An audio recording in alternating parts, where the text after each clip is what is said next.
avec deuxième présentation déjà. Cette fois-ci, c'est une présentation qui vient de l'interne. C'est une bénévole de BistroBrain que vous avez peut-être vu courir à gauche, à droite depuis 5 heures ici. C'est Alice Wagner. Et pour la présenter, elle est kinésiologue de formation, étudiante au doctorat en sciences biomédicales, également passionnée de neurosciences, curieuse et bénévole du comité de BistroBrain à Trois-Rivières. J'ai un très grand plaisir à avoir fait sa connaissance.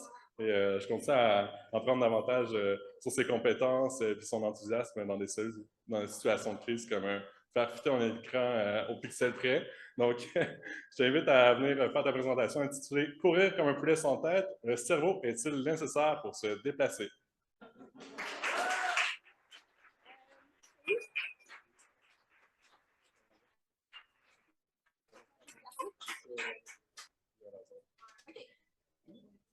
Merci beaucoup pour l'anecdote. Est-ce que vous m'entendez bien?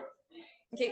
Moi aussi, j'ai perdu mes lunettes et moi aussi, mes lunettes, elles étaient bleues, Alexis. Mais moi, je les ai perdues dans une toilette. Je ne suis pas allée les chercher. Ok. Donc, même si je me tiens comme ça, vous m'entendez bien? Ouais. Excellent.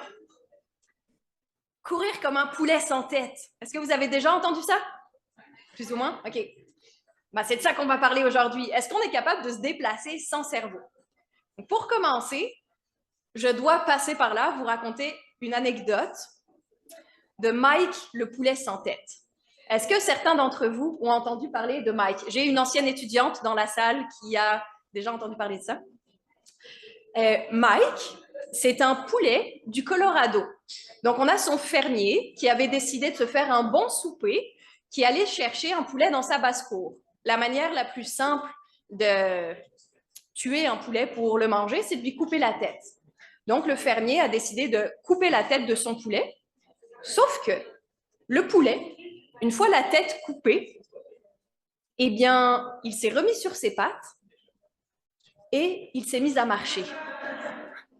Moi aussi, je sais utiliser des mimes. Je ne sais pas où est Simon, mais... Donc, on a un poulet sans tête au milieu de sa basse-cour qui marche. Imaginez que notre fermier, relativement horrifié, est peut-être devenu végétarien dans la soirée. Donc, il est reparti, puis il a décidé de laisser le poulet pour la nuit, puis de voir le lendemain matin. Juste pour information, les 2 prochaines diapos à venir contiennent des images d'un poulet sans tête. Donc, pour ceux qui seraient sensibles à ces vues-là, je vous encourage à détourner le regard pour les 2 prochaines diapositives. Donc, ici, vous voyez Mike, ou ce qu'il en restait. Et donc, notre fermier, le lendemain matin, est retourné dans sa basse-cour, a découvert que Mike était toujours sur ses pattes et marchait toujours au milieu de ses congénères.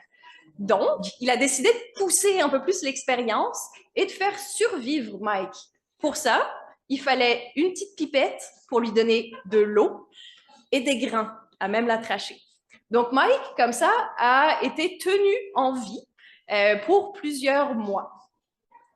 Et ici, vous voyez Mike avec ses congénères. Donc, Mike a continué à vivre sa vie de poulet, finalement, sans tête. Donc, mais là, la question qu'on se pose, c'est comment est-ce qu'un poulet qui n'a plus de tête est capable de survivre et est capable de marcher? Pour ça, on va faire un petit peu de neuroanatomie du poulet. L'hypothèse, en fait, qui a été amenée, c'est que le fermier, au moment de décapiter Mike, aurait coupé très, très haut et il aurait soit laissé une partie du cerveau intacte, soit laisser ce qu'on appelle le tronc cérébral. Le tronc cérébral, c'est la partie entre le cerveau et la moelle épinière. C'est ce qui fait le lien entre les deux. Et chez la plupart des vertébrés, c'est la partie qui régit des fonctions vitales comme la respiration, les battements cardiaques. Donc, on a un poulet qui a un tronc cérébral intact, ce qui veut dire que techniquement, ces fonctions vitales peuvent continuer à fonctionner. Ça ne nous explique pas pourquoi il marche. Pour aller à pourquoi il marche, on va passer par une autre anecdote, cette fois chez les humains. Parce que est-ce que finalement un humain sans cerveau pourrait marcher? Pour ça, je vais vous parler de céphalophorie. La céphalophorie, c'est la capacité de marcher avec sa tête entre les mains. Alors, ce n'est pas marcher dépité, comme ça. C'est marcher littéralement décapité. Fait que tu as perdu ta tête, puis tu la portes. Quand est-ce que ça se passe, ça, dans la vie? Techniquement, jamais. Mais on a quand même des histoires de céphalophorie. Et l'histoire que je vais vous raconter, c'est la légende de Saint-Denis. Donc, Saint-Denis, c'était le premier évêque de Lutèce. Lutèce, c'est ce qui est devenu Paris. Il avait été envoyé pour évangéliser la Gaule. Sauf qu'on est à peu près au IIe siècle, puis dans ce temps-là, il y avait beaucoup de persécutions envers les chrétiens puis l'Église catholique. Donc, notre cher Saint-Denis, qui a pour humble mission d'évangéliser la Gaule, va être ce qu'on appelle martyrisé. Donc, il va être capturé, puis il va vivre toutes sortes de tortures. Notamment, il va être martyrisé à Montmartre, à Paris. Puis pour l'anecdote, Montmartre, ça viendrait du Mont Martyrium, le mont des martyrs. Donc, vous verrez plus jamais le Sacré-Cœur puis Paris de la même manière. Donc, notre cher Saint-Denis a été martyrisé, mais finalement exécuté. Et évidemment, comment a-t-il été exécuté? Par décapitation, la peine de mort préférée des Français. Mais l'histoire ne s'arrête pas là. Après sa décapitation, Saint-Denis aurait récupéré sa tête et il se serait mis à marcher. Donc Saint-Denis serait parti de Montmartre, ici. Il aurait marché 6 km vers le nord avant de s'effondrer ici. Par la suite, la basilique Saint-Denis a été érigée à l'endroit où, techniquement, Saint-Denis se serait effondré. Donc, maintenant, on a une personne, pas de tête, puis potentiellement qui marche. Alors, est-ce que cette légende, elle est vraiment sortie de l'imaginaire de quelqu'un? Ou est-ce qu'on a eu des événements ou comme des manifestations physiologiques qui ont permis de créer cette légende? Cours de neuroanatomie, cette fois-ci humaine. On est à peu près fait comme un poulet. On a, en gros, là, un cerveau, un tronc cérébral, une moelle épinière. Comme chez le poulet, le tronc cérébral régit des fonctions vitales. Mais nous, ce qui nous intéresse, c'est la moelle épinière. Donc, la moelle épinière, c'est ce qui se situe dans votre colonne vertébrale. Et dans le fond, c'est l'autoroute de l'information nerveuse. Donc, c'est ce qui vous permet de faire communiquer tout votre corps avec votre cerveau et votre cerveau avec tout le reste de votre corps. Donc, la moelle épinière, c'est vraiment indispensable pour avoir le fonctionnement de tout notre système nerveux.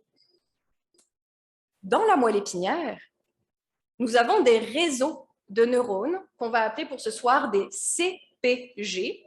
Ce sont des réseaux de neurones qui viennent créer des mouvements automatiques rythmiques. Donc, dans la moelle épinière, on a des neurones, des cellules nerveuses qui sont capables de communiquer pour créer une alternance de flexion-extension.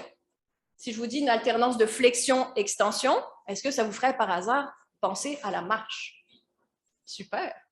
Donc, chez un individu qui a un cerveau fonctionnel, une moelle épinière fonctionnelle, techniquement, lorsque tu veux marcher, ton cerveau envoie un message à ta moelle épinière qui va communiquer avec tes muscles. Et ça active entre autres les CPG. Ce qu'on a constaté, c'est que des personnes paraplégiques, donc des personnes chez qui l'autoroute de la communication nerveuse est coupée, ils ont une lésion de la moelle épinière, eh bien, on observe quand même des mouvements rythmiques associés à la marche, de manière complètement automatique. La personne peut être couchée et avoir une alternance de flexion-extension des jambes, par exemple. Ça veut dire qu'on a des réseaux dans la moelle épinière qui sont automatiques et qui permettent la génération de mouvements. Autre anecdote, est-ce qu'il y a des jeunes parents ou des futurs parents? Parfait. Eh bien, pour ceux qui sont jeunes parents ou qui vont le devenir, vous allez peut-être vouloir essayer ça avec vos nouveau-nés. Saviez-vous qu'un nouveau-né est capable de marcher? Un nouveau-né là, qui a quelques minutes, quelques heures, il est capable de marcher. Tout simplement, il vous faut tenir le nouveau-né en dessous des bras, l'incliner un petit peu vers l'avant, et si vous le mettez au-dessus d'une surface telle une table ou le sol, le nouveau-né va marcher. J'espère que ma vidéo va fonctionner. Oui, elle va fonctionner.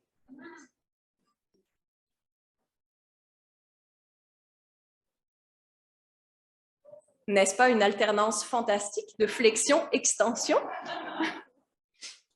Vous voyez donc ici un individu avec un cerveau, mais pas avec de commandes conscientes, et un système nerveux en développement, un système nerveux encore immature. Cependant, il arrive à marcher, et ça, c'est grâce à nos CPG. Pour conclure, est-ce que se déplacer sans cerveau, c'est possible? Ma réponse à ça, c'est oui et non. Techniquement, si tu n'as pas de cerveau, ça va mal se passer. Ça va se finir assez rapidement. Cependant, il existe dans la moelle épinière des réseaux de neurones qui communiquent de manière autonome pour créer des mouvements rythmiques comme la marche. Et donc, dans des cas où la communication entre le cerveau et la moelle épinière est problématique, comme une paralysie, on peut tout de même avoir une génération de mouvements. Mais là, vous me direz, Mike, notre cher poulet, il a fini rôti ou pas? Eh bien, Mike est mort de manière très stupide. Mike est mort étouffé par un grain resté coincé dans sa trachée. Merci beaucoup.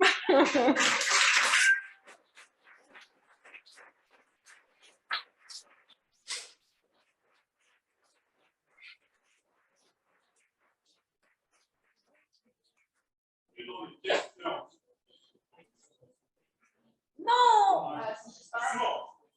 Je reviens à Saint-Denis. Oui. Est-ce que ça aurait pu être possible que exagérer sa légende, puis qu'il ait été, mettons, coupé aux 3/4 de la tête, puis qu'il aurait été capable, disons, d'avancer en la soutenant, tomber après?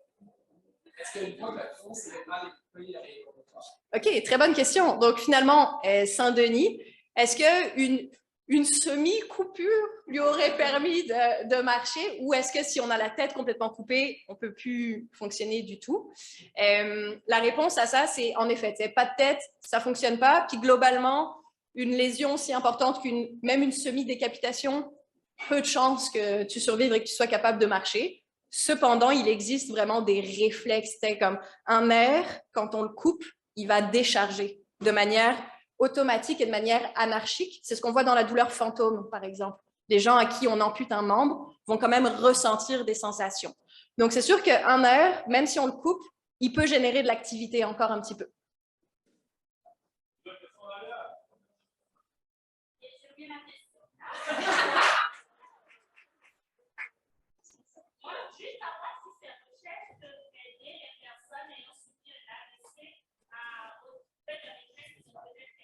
Oui, donc est-ce que ce genre d'information-là, finalement, ça peut aider dans la réadaptation de personnes qui auraient vécu un AVC, ou je me permets d'étendre à d'autres types de lésions, comme des personnes qui sont paralysées, des personnes paraplégiques ou tétraplégiques? Et oui, en effet, c'est des systèmes, donc les CPG, on arrive à les activer par stimulation électrique. Donc, en plaçant des électrodes dans la moelle épinière, on peut venir déclencher ces activités-là qui permettent de générer des mouvements de type locomotion.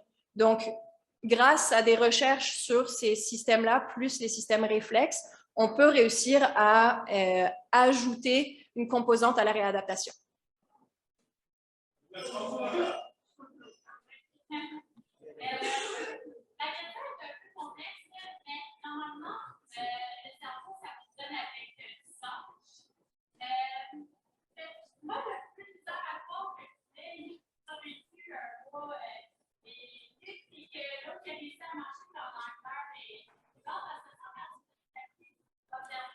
Techniquement, tu perds du sang. Ce que je sais de Mike, ce qui est arrivé, c'est qu'il a eu un caillot sanguin qui a empêché qu'il se vide de son sang. C'est un gros concours de circonstances qui a fait qu'il ne s'est pas vidé de son sang et qu'il a pu survivre, parce que c'est vrai que techniquement, ça ne marche pas.